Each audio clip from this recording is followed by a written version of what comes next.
आपण मेझरिंग टाइम मधले उदाहरण पाहतोय. एक्झाम्पलसाठी, if Abdul started working on the computer at 11 in the morning and finished his work at 3:30 in the afternoon. How long did he work? तर त्याने किती वेळ काम केले? काम 11 वाजता सुरू केलेले आहे. 11 ते 12 1 तास झाला आणि 12 ते 3:30 हे 3.5 तास झाले.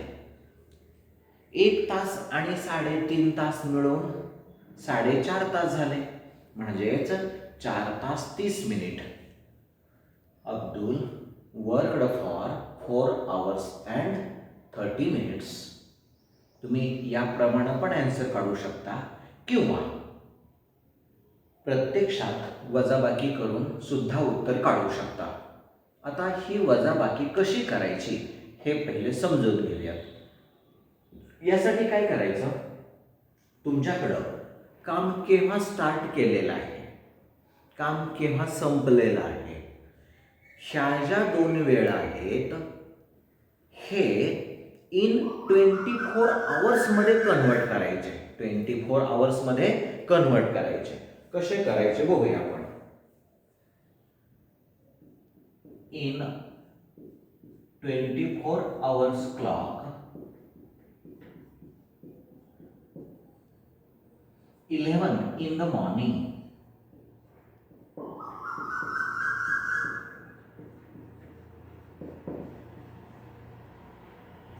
is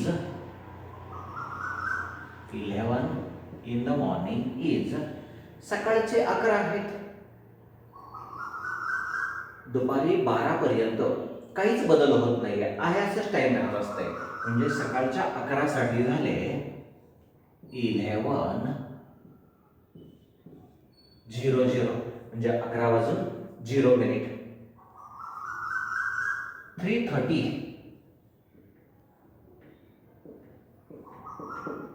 in the afternoon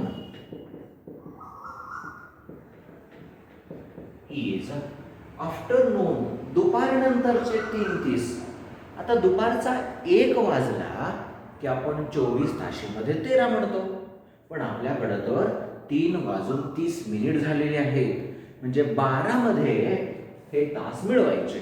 12 आणि 3 15 झाले, वरचे मिनिट 30 आहेत असं यायचं. 3:30 in the afternoon is 15:30 झाले.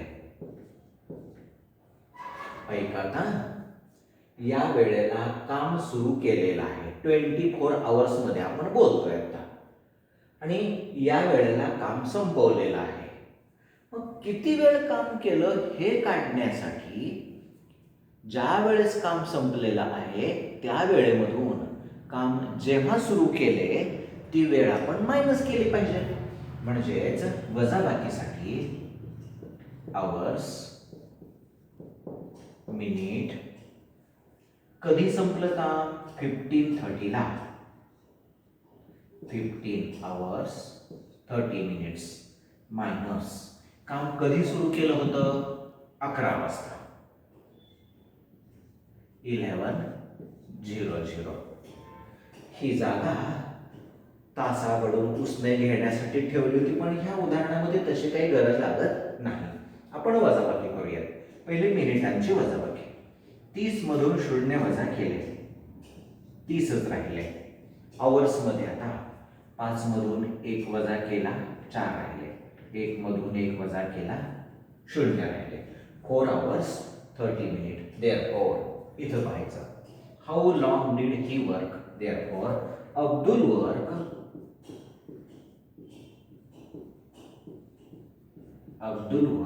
for 4 hours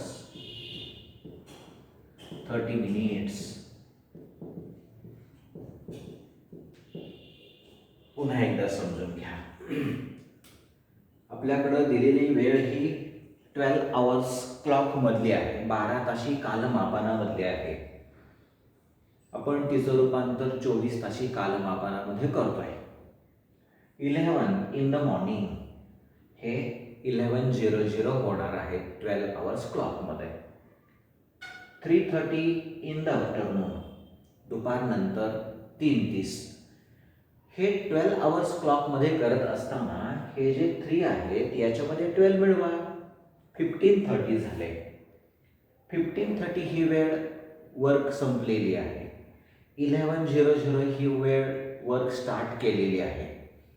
किती वेळ काम चालले हे पाहण्यासाठी काम संपलेल्या वेळेतून काम सुरू केलेली वेळ मायनस करायची, सबट्रॅक्ट करायची, वजा करायची आणि ही वजाबाकी आपल्याला 4 आवर्स 30 मिनिट्स मिळाली. Therefore Abdul work for 4 hours and 30 minutes. Second एक्झाम्पलसाठी, Amrita travelled by bus for 3 hours 40 minutes. अमृतानं बसने 3 तास 40 मिनिट एवढा वेळ प्रवास केला. अँड बाय मोटरसायकल आणि मोटरसायकलवरती फॉर 1 आवर 45 मिनिट्स 1 तास 45 मिनिट एवढा वेळ प्रवास केला. How long did she spend travelling. तर तिनं प्रवासासाठी किती वेळ खर्च केला.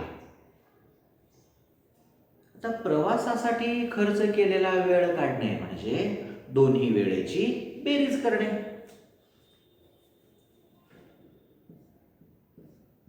हे आवर मिनिट. 3 hours 40 minutes. आवर्स मध्ये 3, मिनिट्स मध्ये 40. बाय बस. त्यानंतर 1 आवर 45 मिनिट्स. 1 आवर 45 मिनिट्स बाय मोटरसायकल.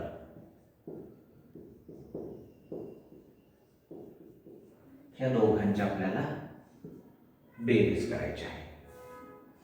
हे लक्षात आलं का बघा.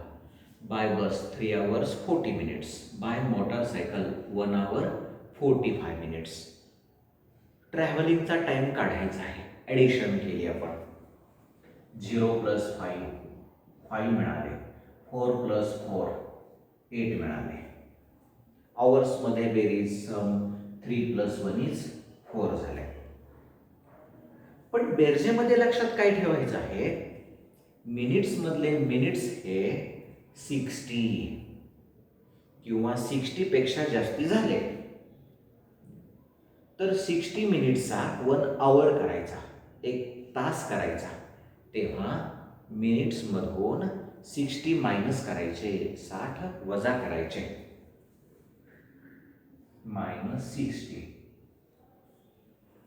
तुम्ही जेव्हा मिनिट मधून 60 मायनस करता तेव्हा आवर मध्ये 1 ऍड केला पाहिजे. पण कारण हे 60 मिनिट म्हणजेच 1 आवर आहे, तो ऍड केला पाहिजे, प्लस केला पाहिजे. हा प्लस केला.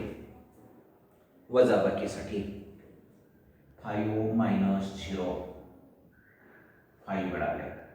8 - 6 2 मिळाले. मिनिट्स मध्ये 25 झाले. आवर्स मध्ये ॲडिशन आहे. 4 + 1 = 5. 5 आवर्स अँड 25 मिनिट्स एवढा वेळ प्रवासासाठी खर्च केला. Therefore Amruta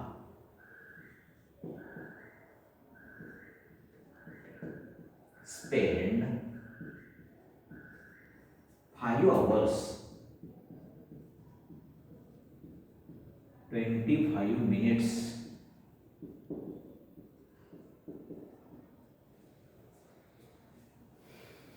for the traveling.